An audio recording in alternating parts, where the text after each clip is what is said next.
Stepping into the unknown makes us all vulnerable.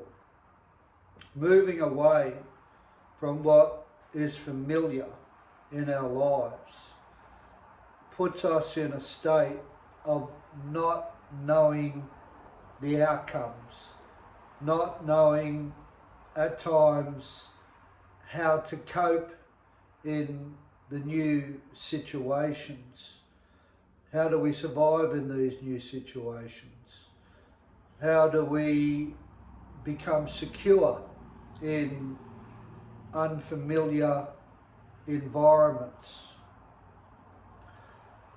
Well, we only learn those things when we allow ourselves to feel what it's like in that unfamiliar area of change. And this is why people in general, and I'm also a part of this, that's why we don't want to change, because we don't know what's on the other side of that change, and that's scary. That is really unfamiliar, and that unfamiliarity over there is not worth changing from what we know. But what we know doesn't always represent the best way to live our life. Once upon a time, I only knew of living in prisons and living as an addict, a heroin addict. And because I knew how to cope and manage both of those environments, that didn't make it good. I was a very unhappy person living in what I knew. And it was only when I had absolutely enough of the consequences and the unhappiness of living that existence, I was prepared to step away from it at any cost, of the fear of the unknowing, or the fear of the uncertainty, or the fear of the insecurity in respect to change, because I had had enough.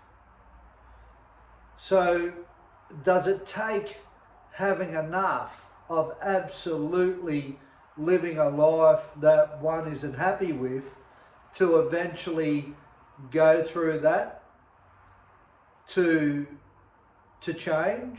Or are circumstances going to speed up that process for change?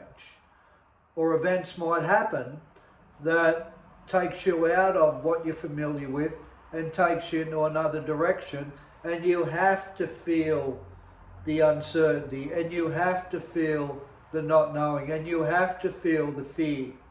So do we wait for that to happen, or do we take control of that and say enough is enough of living a life I'm not happy with?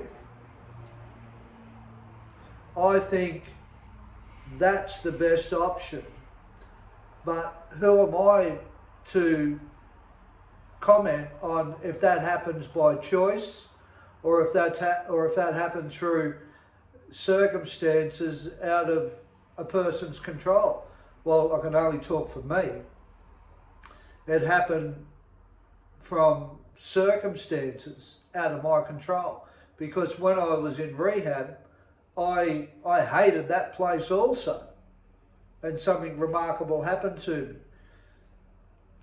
But I had made a lot of other changes after rehab, after realising who I was and what I was doing. And those changes after rehab, I wasn't going to wait around to create a life that I wanted to live and made sure that happened just by luck, or when those times arose that I had to change. No. I think the best way to change is knowing that you're going to step into that, knowing that it's going to be uncomfortable, knowing that it's going to be unfamiliar, knowing that there's fear in it. Because that way you can hurry up the process of getting what one wants out of life. And we can all dream of what we want out of life, but if we're not realistic about what it's going to require as far as what you've previously been conditioned to live and the change that's going to require to break away from that form of those patterns, behaviours, attitudes, actions, choices, decisions, into another place where it's going to give you what you want in your life. If you're not familiar that is what is needed to change in any given situation, then you're just going to stay where you are. So anything that you want in your life, unless it happens by destiny, that you get pushed to change, is going to probably be hard for it to happen because of the fear of experiencing what I said in the transition of change. Your feelings won't kill you. Fear won't kill you. Living in uncertainty won't kill you. Living not knowing what's going to happen won't kill you. This imaginary fear that we have, I'm not saying we don't feel it when we go through change, but this imaginary fear that we can't find the tools to manage it, or find coping skills, or work out ways what we have to do to make this new change work, it's an illusion, because we can change and we can find what we need in that change to survive. We so underestimate ourselves, and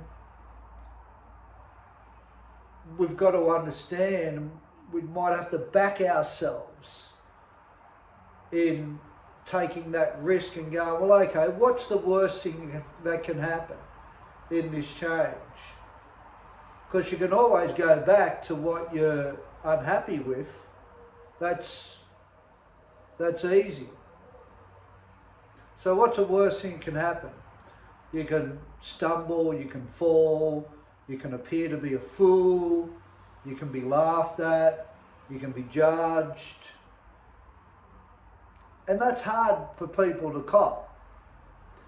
But unfortunately, in the transition of change, when you break away from how you've been living and the people you know, people are going to judge you. People are going to be critical of you. People are going to want to keep you back there with them.